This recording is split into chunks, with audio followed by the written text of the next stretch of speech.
আমি একদিন মরে যাব, আমার কবরে যেতে হবে। কবরে যাওয়ার পরে আল্লাহ সুবহানাহু ওয়া তাআলা আমাকে একদিন হাসরের মিজানে দাঁড় করাবেন। হাসরের মিজানে দাঁড় করানোর পরে আমাদের সমস্ত আমলনামা আমাদের সামনে পেশ করা হবে এবং একটা কপি মিজানের পাল্লায় ভরে দেওয়া হবে, আর একটা কপি নিজের হাতে ধরিয়ে দেওয়া হবে।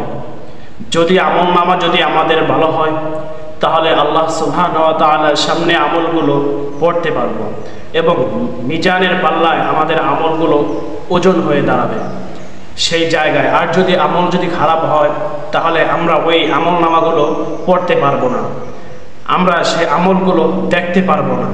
বলবে যে এটা কি দেওয়া হয়েছে আমার সামনে, আমি তো আর জানিও না, পড়তেও পারি না। এই জন্য পরকালের মিজানের জন্য এবং পরকালের জন্য আমরা কি সাবানা তৈরি করেছি যে মরে যাব, কবরে থাকব, সেই জায়গা থেকে আমাদেরকে কিয়ামতের দিন উঠানো হবে এবং মিজানের পাল্লায় আমাদের সকল আমলনামা দেওয়া হবে। সেই জায়গার জন্য আমরা কি তৈরি করছি?